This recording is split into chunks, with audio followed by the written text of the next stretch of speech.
안녕하세요. 녹색의 꿈의 아나운서 문지현입니다. 오늘은 대한민국 생태섬 중 가장 대표적인 곳의 환경과 생태에 대해서 짚어보려고 합니다. 여러분들은 대한민국 생태섬 하면 어느 곳이 가장 먼저 떠오르시나요? 저는 대한민국 동쪽 끝에 위치해서 가장 먼저 아침을 맞이하는 곳이죠. 독도를 가장 먼저 떠올렸습니다. 독도는 육지로부터 멀리 떨어져 있을 뿐 아니라 난류와 한류가 만나는 곳에 위치했기 때문에 독특한 해양 생태계를 구성하고 있습니다. 그래서 전문가들은 독도를 두고 황금어장, 또 생물 다양성의 보고라고 부르는데요. 오늘은 무궁무진한 잠재력을 가진 독도와 울릉도의 환경과 생태에 대해서 자세히 알아보겠습니다. 화면으로 만나보시죠. 한반도의 동쪽 끝자락, 460만 년 전 태고의 신비를 간직한 섬. 드넓은 망망대의 한가운데 홀로 당당히 한반도를 지키고 있는 섬. 무한한 해양 자원을 품고 있는 풍요로운 섬. 이곳이 바로 독도다. 전 세계 해양학자들은 동해를 축소판 대양이라는 얘기를 쓰고 있습니다. 울릉도 독도 바다가 그러한 대양적인 기후변화 연구를 하는데 가장 좋은 어떤 실험실이라는 얘기를 라고 말할 수 있을 것 같습니다. 전 세계 해양학자들이 축소판 대양이라 부르며 기후변화 연구의 최적의 실험실로 주목하고 있는 바다. 가늠할 수 없는 잠재적 가치를 품은 생명의 근원지, 독도에 들어가 본다.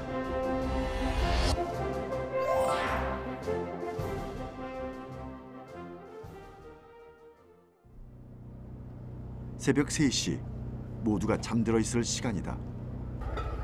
하지만 출항을 앞두고 있는 울릉도 저동항은 분주한 모습이다. 기상 악화로 예정보다 훨씬 지체된 일정으로 떠나게 된 독도 해양 탐사대. 시시각각 변하는 해양 날씨 때문에 자정이 넘어서야 출항이 결정됐다. 드디어 힘차게 물살을 가르고 독도를 향해 출발하는 배. 울릉도에서도 뱃길로 3시간 남짓 달려야 독도에 닿을 수 있다. 심한 파도 때문에 심하게 요동치는 배. 발을 제대로 뻗기도 힘든 좁은 선실 안에서 쪽잠을 청해본다. 예상보다도 기상 상태가 더 나빴던 탓에 6시가 넘어서도 독도 근처에 닿질 못했다. 심한 파도와 강한 바람을 헤치고 밤새 달려온 뱃길. 안전을 위해 최대한 속력을 줄여가며 운항한 탓에 예상 시간보다 많이 늦어졌지만 아침 무렵 독도 근처에 거의 다다랐다.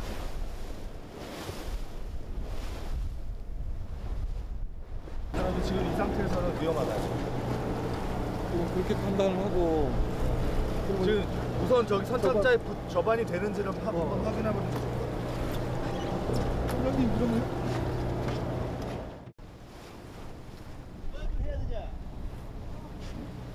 하지만 독도는 우리에게 쉽게 입도를 허락하지 않았다. 3m에 가까운 높은 파도 때문에 선착장 저반이 쉽지 않은 상황. 고지를 눈앞에 두고도 들어가지 못하고 있다.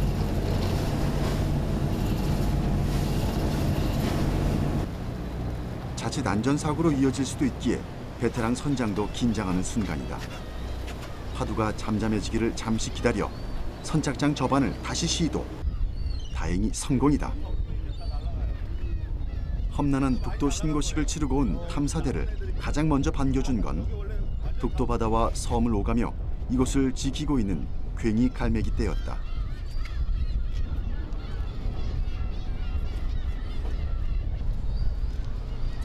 독도 해양 연구를 위해 정기적으로 이곳을 찾고 있지만 매번 독도 탐사는 순탄치가 않다. 예, 저희가 오전에 일정을 진행을 하고 오후 일찍 빠져나가려고 그랬었는데 지금 의외로 날씨가 지금 노을성 파도가 많이 남아있는 상황이거든요. 그래서 좀 일정을 좀 연장을 시켜가지고 오늘 오후 늦게까지 좀 작업을 할 예정이 있습니다. 해양 탐사는 기상 상태에 따라 입수 여부가 결정되기 때문에 바다 날씨가 좋지 않으면 속수무책, 상황이 좋아지기까지 무작정 기다려야 한다. 바다 한가운데 기암 괴석의 장엄함이 미세를 떨치고 있다. 겉으로 보기엔 척박해 보이는 바위섬이지만 독도엔 온갖 생명이 살아 숨쉬고 있다. 괭이 갈매기를 비롯해 약 160여 종의 조류들의 서식지이기도 하다.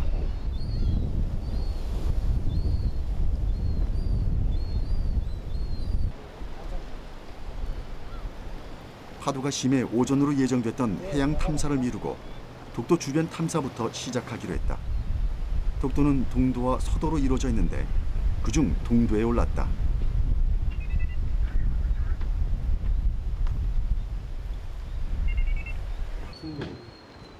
동도는 서도에 비해 산봉우리 부분이 비교적 평탄해 독도 경비대와 독도 등대 등 각종 시설물이 설치돼 있다.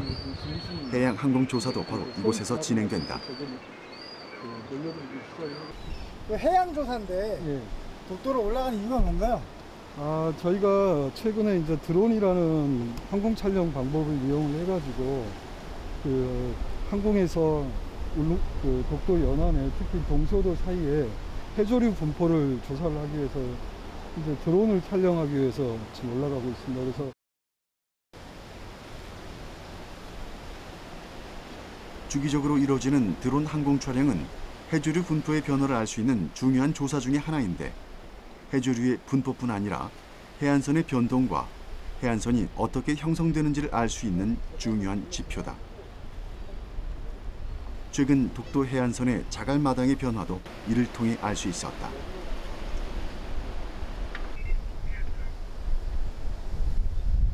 동도 정상의 해발 고도는 98.6m. 가파른 계단을 따라 계속해서 동도에 오른다.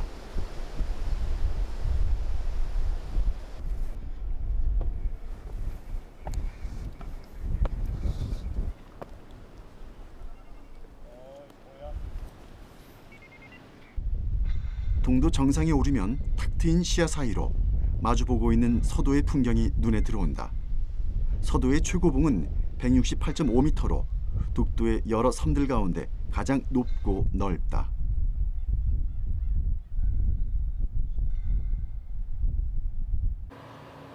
대한민국 천연기념물 제336호로 지정돼 있는 섬.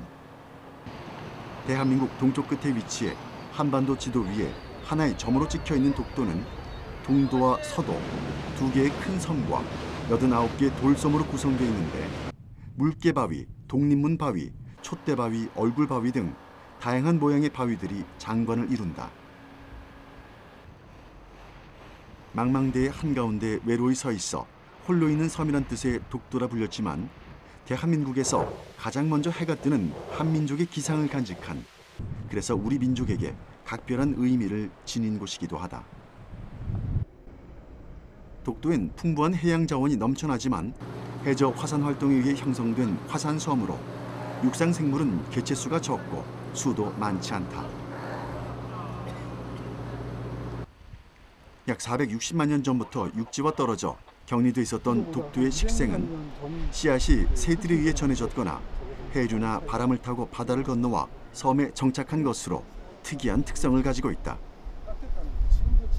독도에서 아주 현재 국가 보호수로 지정된 유일한 나무 군락지가 한 곳이 있는데 바로 저 건너편이 독도 사철나무 군락지입니다.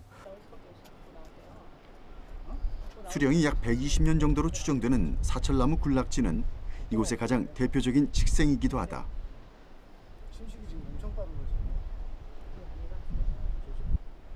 강한 바람을 온몸으로 받는 섬 곳곳엔 침식된 흔적이 많이 보이는데 이렇게 가파른 지형과 해풍으로 인해 육지처럼 키가 큰 나무의 군락지는 거의 찾아볼 수가 없다.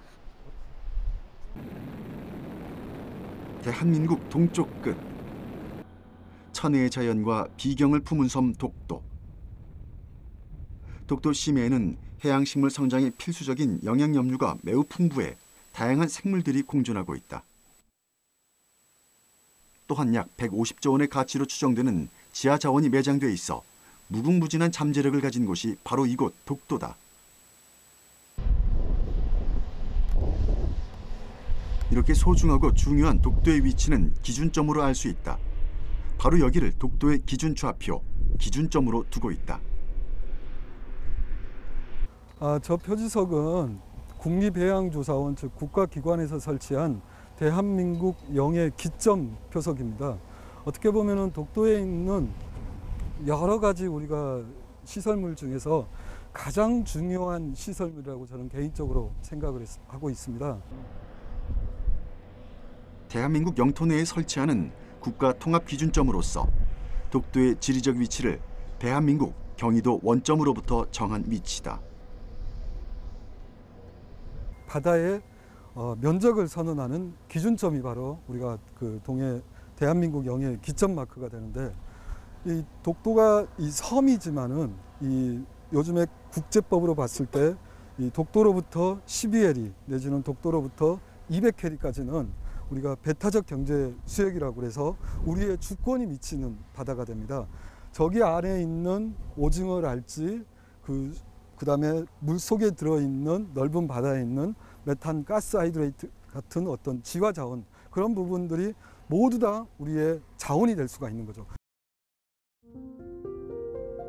바닷속의 금맥이라 불리는 메탄 하이드레이트는 해초나 플랑크톤의 퇴적층이 썩을 때 발생하는 고체 에너지원으로 수심 300m 이상의 해저에서 주로 발견된다. 독도 근해에 심해져 퇴적층에 6억 톤 정도가 매장되어 있는 것으로 추정되며, 이를 천연가스로 환산하면 30년간 사용할 수 있는 엄청난 양이다.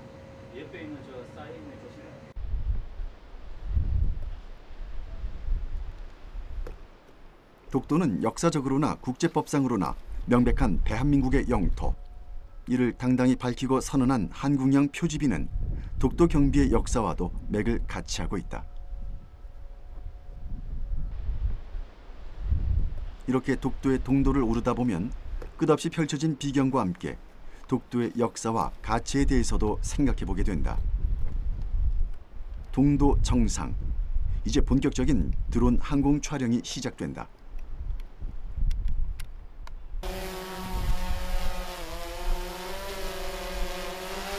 독도는 해조류 번식지로 지정하여 보호할 만큼 해조류가 풍부한데, 최근 동해 바다에 나타나고 있는 수온의 변화와 함께 분포도도 달라지고 있다.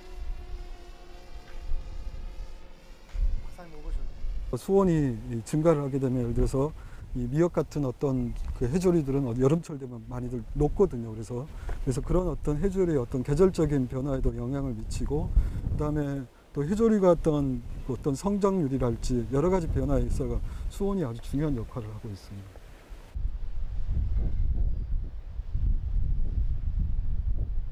항공 촬영을 통한 독도의 해조류 조사는 동도와 서도 사이에 해조류가 어떻게 분포하고 있는지 살펴보는 데 큰 도움이 된다.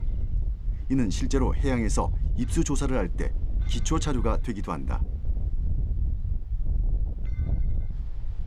오전에 비해 너울성 파도가 줄어들어 비교적 잔잔해진 바다. 다행히 바다 날씨가 좋아져 본격적인 해양 탐사에 나설 수 있게 됐다.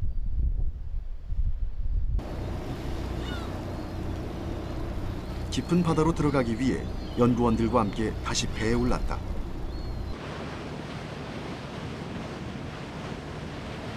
그렇게 뱃길로 20여 분을 달려 동해바다 한가운데로 나간 배.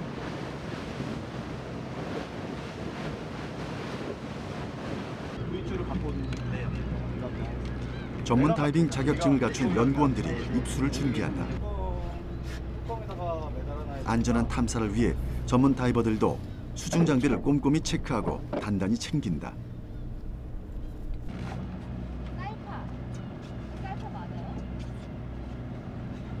동서도 사이에 저희가 지금 갯노군 관련해가지고 그 조식동물인 성게를 연구를 하고 있는데, 실험을 하기 위해서 그 성게 개체들을 좀 잡고 주변 상황이 어떤지 모니터링하는 잠수 조사를 지금 할 예정입니다. 제작진도 함께 해양 탐사를 하기 위해 수중으로 직접 들어가 보기로 했다. 역시 잠수복과 수중 장비를 꼼꼼히 챙기고 바다에 들어갈 준비를 마쳤다.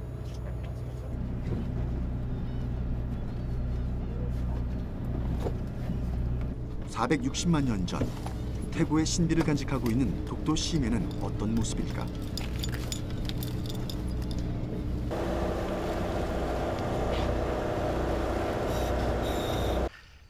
잔뜩 기대를 품고 드디어 입수.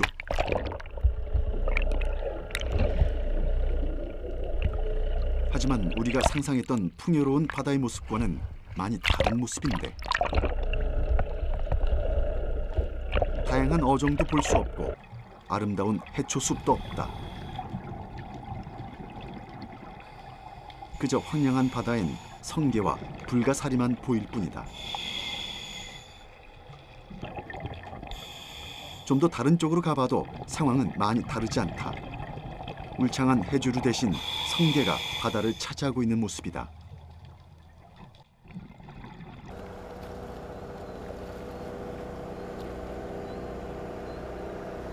성게가 점령한 바다에 대해서는 현재 연구원들도 한창 연구 중이다. 상황을 잘 모르는 사람들이 보면 당황스러울 정도로 삭막한 바닷속 모습. 하지만 이게 지금의 현실. 독도 바다는 변하고 있다. 동서도 사이가 지금 방금 직접 보셨겠지만 생각보다 처음에 들어갈 때만 해조들이 좀 있고 안에 들어가면 이제 해조숲은 없고 거의 하얀색 바위 위에 그다음에 이제 불가사리들하고 성게들이 이제 밑으로 내려가면 많은데요. 그런 부분이 좀 다른 독도의 다른 데 들어가면 이제 그렇지 않거든요. 근데 여기가 그렇게 해조류가 별로 없는 지역이긴 확실한 거죠. 바다 생태계를 지탱하는 건 바로 해조류다. 바다에서 서식하는 식물성 플랑크톤이 광합성을 통해 지구 대기 속 산소의 70%를 생산하기 때문에 해조류를 바다의 심장이라고 부르기도 한다. 독도는 난류와 한류가 만나는 조경 수역에 위치해 해조류가 풍부하고 어종이 다양한 우리나라의 대표적인 황금 어장으로 불린다. 해양 생태계의 보고라고 불리는 독도. 하지만 우리가 기대했던 거와는 사뭇 다른 바닷속 모습을 보이고 있는데요. 울창하고 푸른 해초숲 대신 황량하기만 한 바닷속. 대체 독도는 왜 이렇게 변해버린 걸까요? 바닷속의 해조류들은 물고기들의 서식처일 뿐만 아니라 광합성을 통해 산소를 공급할 수 있기 때문에 정말 중요한 역할을 합니다. 바다 사막화란 이런 해조류가 사라지는 것들을 말하는데요. 그렇다면 독도의 바다 사막화가 발생하는 원인은 무엇일까요? 울릉도 독도 해양과학기지팀과 함께 그 이유에 대해서 알아봤습니다. 화면으로 만나보시죠.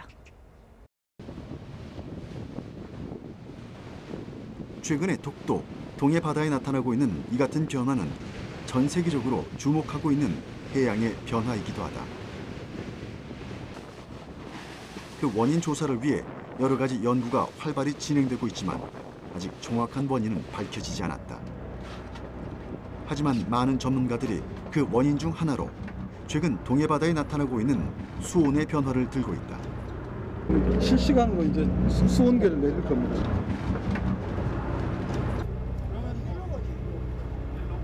수온 측정은 해양의 염분과 수온, 수심을 측정할 수 있는 CTD라는 장비를 수심 7, 80m까지 내려서 측정하는데 결과는 배 위에서 실시간으로 모니터로 관찰할 수 있다.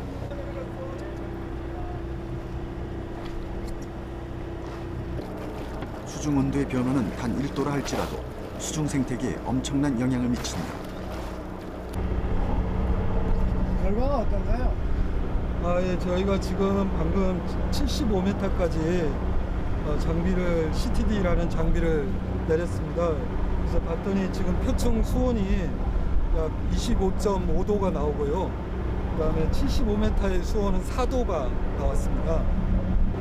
파란색이 수온입니다. 그 수온이 지금 표층에 지금 약 25도씨가 조금 증가하고 있고 지금 수심을 봤을 때 그 대만 난류에서 이제 그런 물들이 나타나고 있고 그 바다 생물, 해양 생물 입장에서는 그 100년 전이랄지 지금으로부터 한 50년, 100년 전에 비해서 계절이 바뀌는 수준이라고 우리가 얘기할 수가 있거든요. 예를 들어서 50년 전에는 봄을 갖다 맞이했다면은 같은 시기에 지금은 여름, 그러니까 한여름이라고 그 정도로 어떤 계절이 바뀌는 우리가 그런 패턴들을 갖다가 우리가 100년 전의 독도 바다 내지는 그보다 그 즈음의 바다보다는 지금은 완전히 계절이 바뀌었다고 우리가 얘기를 할 수가 있을 것 같습니다.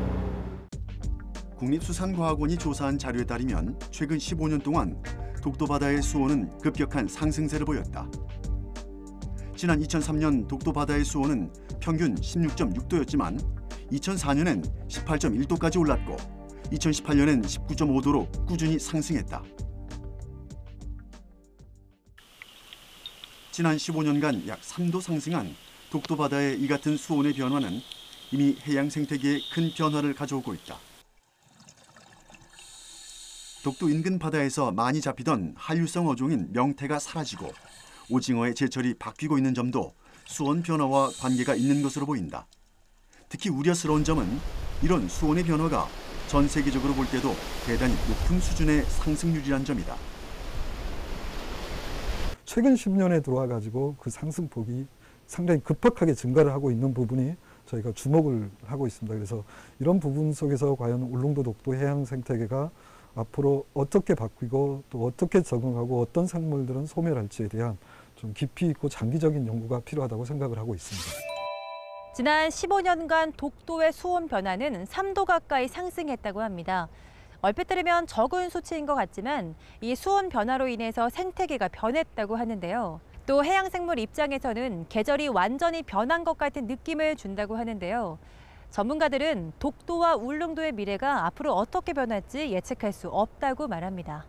이런 수온의 변화와 함께 독도와 인접해 있는 생태섬 울릉도에도 생태계의 변화가 일어나고 있다고 합니다. 그중 가장 큰 변화는 울릉도의 대표 어종인 오징어가 사라지고 있다는 겁니다. 그 많던 오징어는 왜 울릉도 동해바다에서 사라졌으며 울릉도의 생태적인 변화는 왜 일어났는지 화면으로 만나보시죠.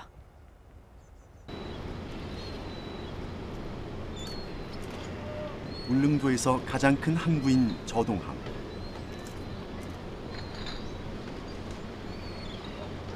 저동항의 날이 밝았다. 아직은 고요한 항구 주변. 오늘도 어김없이 오징어잡이 배 한 척이 귀향을 서두르고 있다. 날은 흐리지만 파도는 비교적 잔잔한 편. 오늘도 만선을 기원하며 오징어 배들이 항구를 오고 간다.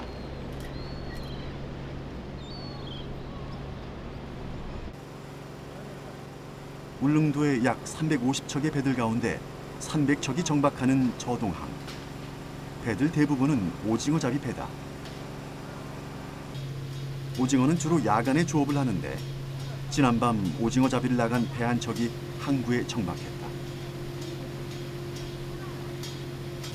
하지만 밤새 작업을 하고 돌아온 배 안에선 웬일인지 별로 분위기가 좋지 않다. 생각만큼 오징어 어획량이 많지 않았기 때문이다. 사장님, 오징어가 많이 잡혔나요?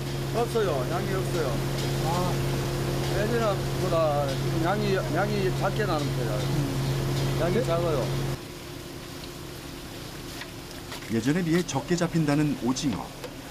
이 수조를 가득 채우고도 넘쳐야 할 오징어 제철이지만 요즘은 그런 날이 거의 없다.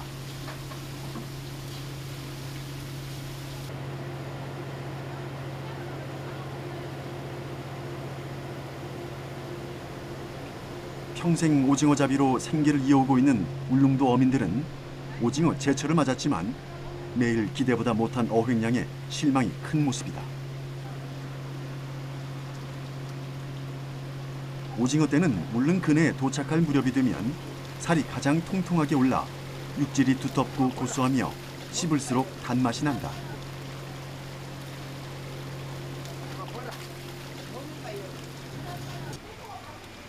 이게 바로 울릉도 오징어 맛의 비결인 셈이다.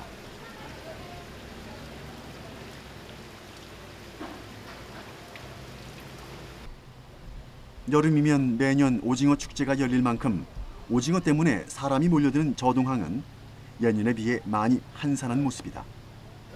오징어 손질이라면 눈을 감고도 할 수 있을 정도로 그동안 그녀 손으로 다뤄진 오징어 수는 셀 수 없을 정도로 많다. 숱한 세월 오징어 배를 가르고 잘 말려서 육지로 보내는 게 삶의 낙이라면 낙이었는데 이제는 손질할 오징어가 많지 않다. 오징어가 잡히는 게 좀 줄었다 그러던데 그런가요? 아직 날철이 아니다. 아, 날 철이 아니라서 그래요? 예, 옛날에는 이때 났는데 예. 요새는 뭐 내년 상관에 이게 늦게 나요. 아, 늦게? 예. 왜 그런가요? 모르겠어요. 기회가 그러고. 중국배가 많이 꺾으래 그래. 다 꺾으잖아요, 중국배는. 물론들 배들은 낚시로가 잡지만은, 그거는 거물로가 막 꺾으자는 겨. 거물로 다 꺾어서 고기 잘한 거 줬으면 다 잡고. 예전 같으면 7월부터 오징어가 나기 시작하는데 이제는 여름이 지나고 가을이나 돼야 오징어가 조금씩 잡힌다고 한다. 지금 이 정도면은 많은 건가요? 적은 건가요? 어디요? 이거 가지고 이거 경비도 안 나와요, 이거. 이런 값도 안 돼, 이거가는. 이런 배들이 가면 그래도 5발이서 이리 잡아야 3발이 있어. 못 잡으면 2발이 1발이 잡아야 돼요. 울릉도 오징어가 유명한 이유 중에 하나가 바로 밤새 잡아서 오전이면 손질을 끝내고 자연 건조시킨다는 점. 오징어 건조에 알맞은 기후와 충분한 햇볕을 가진 울릉도는 특색 있는 오징어의 맛을 만들어냈다. 하지만 텅 빈 건조대에 겨우 걸려있는 오징어들이 지금 울릉도의 현실을 말해주고 있다. 동해 끝자락, 경상북도 울릉군에 속한 울릉도. 울릉도는 주섬인 울릉도와 울릉도에 딸린 관음도, 죽도, 독도 등의 섬으로 이루어져 있다. 화산 활동으로 생긴 섬으로 주변의 기암 절벽과 해안이 절경을 이룬 곳으로도 유명한 울릉도. 울릉도 근해에는 한류인 북한 해류와 난류인 동한 난류가 만나 오징어, 꽁치, 명태 같은 물고기가 많이 잡히는데 특히 오징어가 많이 잡힌다. 바다에서 나는 것과 육지에서 나는 것이 모두 맛이 좋아 신비의 섬으로도 불리는 이곳. 우리는 최근 몇 년 새 울릉도 근해에 나타나고 있는 어장의 변화에 대해 좀 더 알아보기로 했다. 울릉군에 위치한 한국해양과학기술원 울릉도 독도해양과학기지. 이곳은 해양이 갖고 있는 중요성과 가치에 대해 연구하는 곳이다. 빼야 되거든. 이거 다시 나중에 실링을 하자. 지금 이쪽 해역이 울릉도 독도 해역을 가리키고 있는데 보통 울릉도 독도 해역은 남쪽에서 올라오는 대만 난류와 북쪽에서 내려오는 한류의 영향을 만납니다. 그러면서 난류하고 한류하고 교차되면서 다양한 영양력이 풍부한 물들이 존재하게 되는데 최근에 전 지구 환경 변화와 관련해 가지고 과거에 울릉도 독도 근방에서 형성됐던 한류와 난류와 전선이 전 지구 해양환경 변화와 관련해 가지고 대만 난류 세력들이 더 강해지면서 울릉도 주변 해역보다는 조금 더 그 해역이 북상하는 그러한 패턴들을 보이고 있습니다. 지구 온난화로 바다가 따뜻해지면서 바닷속에도 지각 변동이 일어나고 있다. 전반적으로 난류성 어종이 늘고 찬물에 사는 한류성 어종은 줄어드는 경향을 보이고 있는 것이다. 난류성 어종인 오징어가 계속 위쪽으로 올라가면서 지금 울릉도에선 오징어가 점점 사라지고 있는 것이다.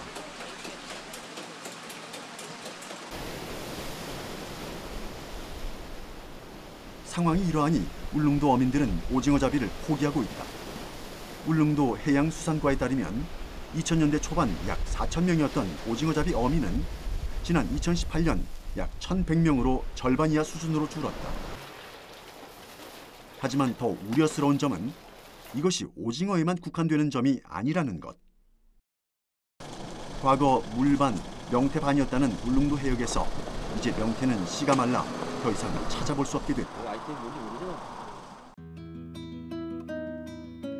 국민 생선으로 불릴 만큼 대중적인 생선이었던 명태는 어느 순간 동해안에서 자취를 감췄고 우리 식탁 위에 올라오는 명태는 대부분이 수입산으로 국산 명태는 사실상 동해 바다에서 거의 사라졌다.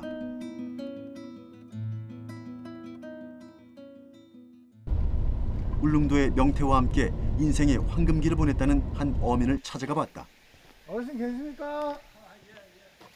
안녕하세요. 저 명태잡이 얘기 좀 전해 들어왔습니다. 예. 예전에 명태 좀 많이 잡으셨었다고. 많이 잡았죠. 먹어. 이런 거 지금 안 되잖아. 아이, 괜찮습니다. 자, 이거 이 뜨거운 울릉도에서 태어나 어린 시절 몇 년을 제외하고 울릉도를 벗어난 적이 없다는 울릉도 토박이 박혜수 할아버지. 그는 손수 타내온 블랙커피 한 잔과 명태잡이 어부로 화려했던 시절에 대한 얘기를 풀어나갔다. 굉장히 많이 났어요. 그래가지고 울릉도 뭐 맹태 잡으러 오는 배들도 많고 저 가운데에서. 근데 그게 나는 통해 수산업자들이 완전하게 뭐라 그러노 1년 벌이가 물건을 갖다가 1년에 2년치를 버리뿐 기라. 예전에 많이 날 때는 뭐 분위기가 어땠나요? 요게 그 당시에 5,000원짜리 개가 물고 다닌다 했는데 그만 좀 혼냈어요. 저게 요새는 이제 그렇게 안 잡히는. 명태잡이가 성황했었던 그 시절 5,000원짜리는 취급도 하지 않았을 만큼 어민들에겐 현금은 두둑했고 그만큼 명태잡이를 하려는 사람들도 많았다. 그가 한창 뱃일을 하던 60년대 늘 만선이었던 명태잡이 배는 70년대 들어서면서부터 상황이 점차 달라졌다고 한다. 아메도 한 70년대부터는 없어졌어요. 명태가요? 그전에는 명태가 많이 났거든요. 많이 났는데 그전에는 또 오징어도 많이 나고 했는데 지금 오징어도 없다는 게. 오징어가 없어요? 오징어 아주 누구 말 따라 불성실하게 조금씩밖에 안 잡혀. 언제부터 오징어와 명태는 불성실해진 걸까? 박혜수 할아버지는 보여줄 게 있다며 제작진을 집 밖에 창고로 데리고 갔다. 뒷발이고. 예.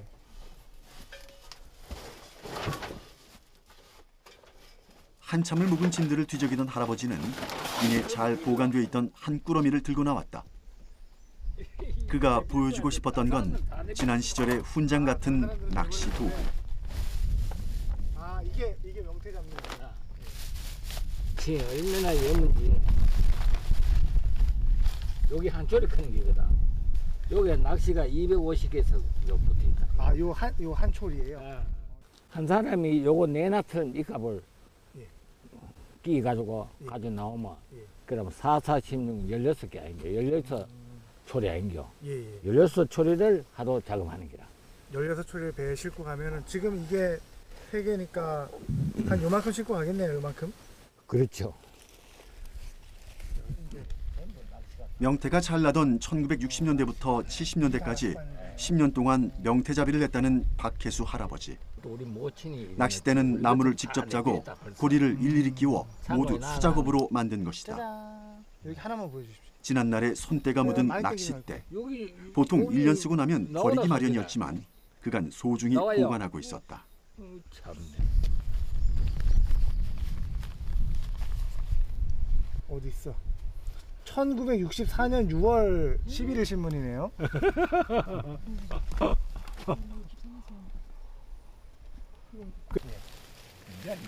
이제는 다 옛일이 되어버린 울릉도의 화려한 과거 그리고 추억이다.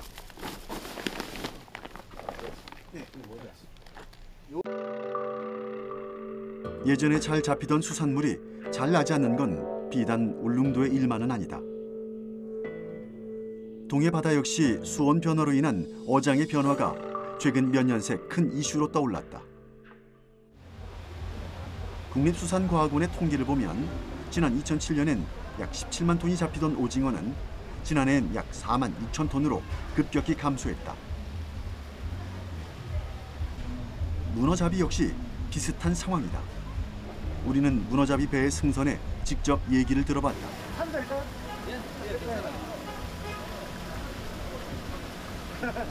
지난 3일 동안 울릉도 근해에서 문어와 볼락 조업을 하고 이제 막 저동항에 들어왔다는 대응호의 손천익 선장을 만났다. 3일 동안 나가서 조업하시는. 나가시면 얼마나 잡아요? 원래는? 보통 한 500kg 정도 문어는 500kg, 볼락은 한 100박스에서 한 7, 80박스에서 한 100박스 정도 보는데.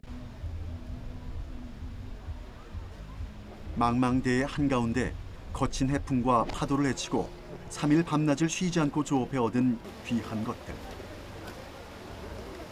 살 제대로 오른 통통한 볼락과 그물 안에서도 힘 좋은 활발한 문어. 비전문가인 우리가 보기에는 그래도 꽤 많은 양인 것 같은데 실은 잡아야 할 양의 절반에도 못 미친다고 한다. 잠깐만요. 예전 같으면 가득 찼을 단출한 바구니를 싣고 곧바로 어판장으로 향한다.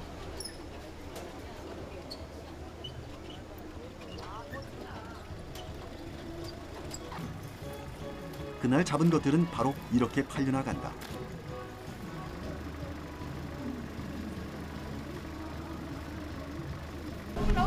그럼 많이 잡은 거 아니세요? 다른 데보다 한 30%밖에 못 잡았어요. 다른 때보다 30%요? 왜 그런 거예요? 지금 여름이고 해서 수온이 안 맞아가 문어가 지금 거의 없어요. 수온이 안 맞다고 하는 거는 뭐 지금 수온이 문어 이게 우리 찬물에 사는데 지금 물이 따뜻하잖아요. 그래가 그런 곳으로 다 빠지고 없어요. 거의. 그러면은 뭐 작년 여름이나 뭐 옛날 여름이랑 차이가 있나요? 작년 여름보다 원래 조금 못해요. 작년 여름에는 조금 더 잡혔는데 원래는 조금 더 많고 못 하는데 또 배들도 더 많아지고 그래서 양이 감소했어요. 문어는 주로 해조류가 자라는 암초지대와 찬물에서 서식하는데 바다의 수온이 올라가면 갈수록 더 차가운 물 쪽으로 이동한다. 수온이 높아진 울릉도 근해에서 문어가 잘 잡히지 않는 이유다. 예, 알겠습니다.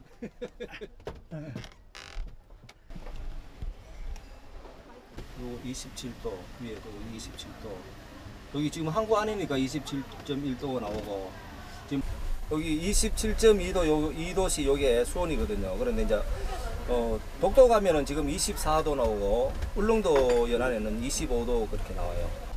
배 밑에 센서가 다 있어요. 센서에서 배마다 다 있어요. 독도 쪽에는 24도 그래 나와요. 여기 독도랑 독도 동쪽에 거리 여기 두 개 있는데 이쪽으로 대륙붕이라 해서 여기 이제 새우라든지 대게 이런 종류라든지 또 볼락이라든지 이면수 이런 고기들이 여기 많이 잡혀요. 그래서 독도가 좀 수역으로서 참 중요하네요. 예, 그렇죠. 독도가 없으면은 독도 이 거리 없어지는 거죠. 우리가 고기 잡을 자리가 없어지는 거죠. 울릉도 독도의 대륙붕 해역은 천연 자원이 풍부하고 다양한 식물성 플랑크톤이 살기 때문에 황금 어장으로 불리는 아주 중요한 해역. 때문에 울릉도 인근 해역에 최근 나타나고 있는 수온 변화와 이에 따른 어장의 변화는 울릉도 독도 해양 생태계의 변화의 신호인 것이다.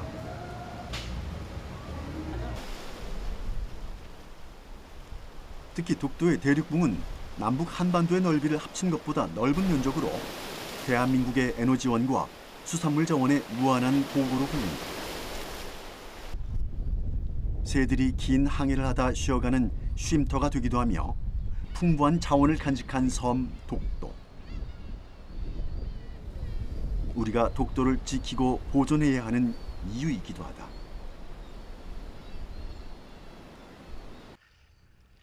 하지만 수온의 변화로 인해 독도 바닷속은 바다 사막화가 울릉도 앞바다의 대표 어종들은 씨가 말라가고 있다. 이것이 지금 대한민국의 생태섬 독도와 울릉도의 현실이기도 하다. 이것들을 지키기 위해 우리들이 어떤 일을 해야 할지 깊이 고민해 봐야 할 시점이다. 자연 생태계의 보고라고 불리는 독도와 울릉도. 이곳은 천혜의 비경을 간직한 데다 지정학적으로도 중요한 위치에 있기 때문에 우리 국민들에게는 큰 상징성을 띠고 있는 섬인데요.